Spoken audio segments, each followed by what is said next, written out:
Well, hello, everybody. Welcome to Studio E, live here in the heart of Midtown Manhattan. Yesterday, when we joined you, we told you about the overnight strikes on those ISIS locations in Syria. Well, now we're learning more about them, and in particular, apparently it came in three waves. The first wave was a bunch of cruise missiles that rained down on those guys who were in the Khorasan group. The news this morning now is that there is an opportunity, there's a possibility that the leader, a fellow by the name of Mushin al-Fahidli, may be dead. That guy right there. And the news now, not so good, because it does sound like things were imminent. Right, yeah, he's 33 years old. Believe it or not, he's one of the few people, if he is in fact dead, but he certainly should be targeted, that knew about the 9/11 plot ahead of time. He was involved in this organization really since he was 19. So from Pakistan over to Syria, we didn't talk a lot about going after Khorasan because we wanted to take them out without them knowing it. We did that. That was not any of the 5 Arab affiliates. Right, there were 8 airstrikes, as you mentioned there, in eliminating or really thwarting this attack as it was planned here. You know, this man was actually the leader of this group, was actually mentioned in 2005 by President Bush. And what everyone wants to know about this group is what separates it from everything else. We know that their targets are both in the U.S. and Europe.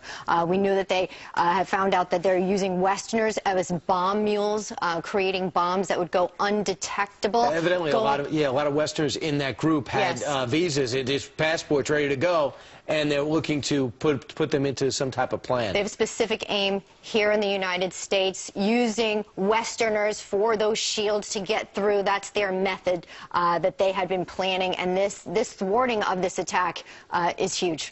Absolutely. And the key was that last one, because they have this non-metallic bomb material that doesn't get picked up, evidently, in some of the material and some of the security equipment that we have at airports. And their recent attempts was riding. Apparently, for the past decade, this group has been watched closely by our intel. This is something that they wanted to stop now, and just in time they did. General Bob Scales on this.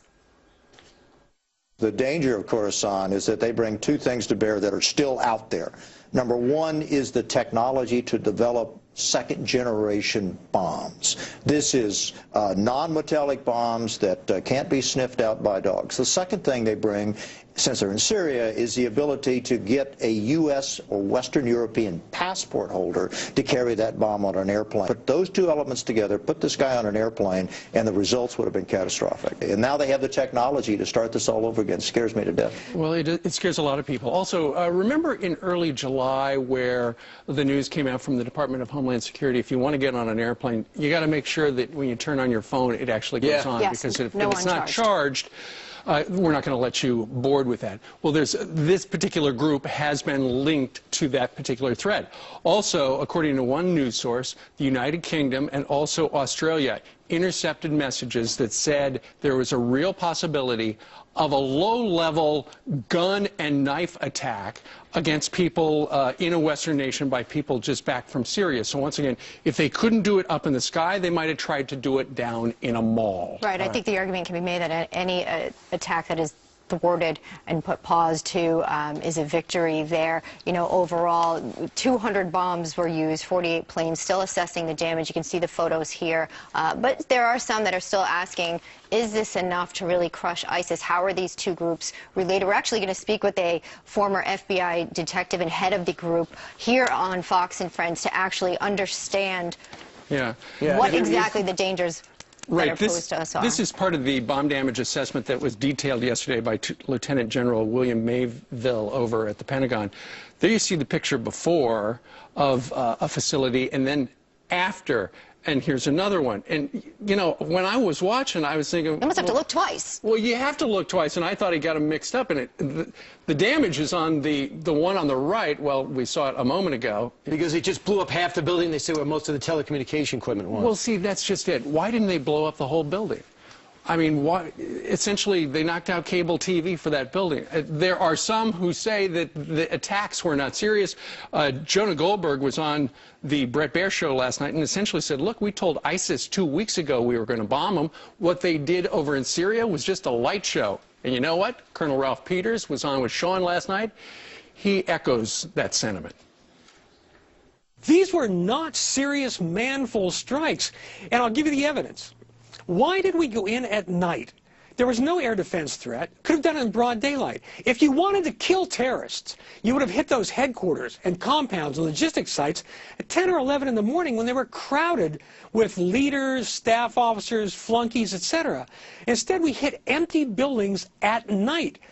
We knocked down antennas. We blew out windows. That is not the way to defeat terrorists who behead Americans. Let me give you the measure of success in airstrikes against ISIS. It is not knocking out windows. It is acres and acres of dead terrorists. That is tactical success. And that would be dozens and dozens of hits and day after day. So far, I'm not hearing that we're hitting today. But we do have some good news, perhaps looking to confirm that we might have killed the leader of al-Nusra, this guy, al-Turki, the Turk. Right. Bad guy, bad organization. Hopefully he's dead. But Jim Clapper saying, though, quote, in terms of the threat to the homeland, Khorasan may pose as much of a danger as the Islamic State, yet to be determined. Sure. There. But what's puzzling is after this first wave that came in 3 particular strike waves, what's the strategy? I mean, what's the follow-up? We're not going to have ground forces over there for maybe a year. And so remember, what's next? We heard generals saying they put a few options on the table for the president. Which one was this? Was there a more aggressive one that was put forward that was not selected? Well, we're going Questions to hear to from the come. President of the United States. He is still in New York City tying up traffic for the United Nations General Assembly. We have a Fox News alert for you now. Just hours from now, as Steve just mentioned, President Obama will be addressing the United Nations General Assembly, making his pitch to shore up support in the fight against ISIS. David Lee Miller is live at the UN. Good morning to you, David. What's on schedule today, and what are the expectations? Well, there's a great deal on the president's plate today, and expectations are reasonably high. You know, one of the things the president is going to do later today is he is going to chair the UN Security Council.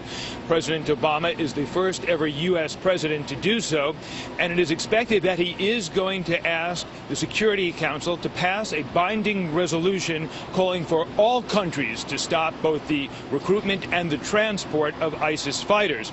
Yesterday, the president met with a number of Arab coalition partners to thank them for their role in the ongoing fight against ISIS and international terrorism. Listen. It is a wonderful opportunity for me to welcome these leaders, friends, partners from the region, and to say thank you to all of them for their participation and commitment to rolling back the violent extremism.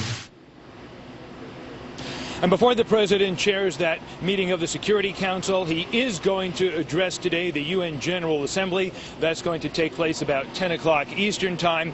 It is expected that he is going to compare the global mobilization against ISIS with international efforts to combat Ebola and the conflict in the Ukraine.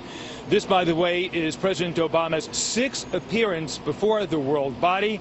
And as I said at the beginning, he has a very full day. He will also be meeting a number of world leaders face to face, and for the very first time among them, the new Prime Minister of Iraq. Elizabeth?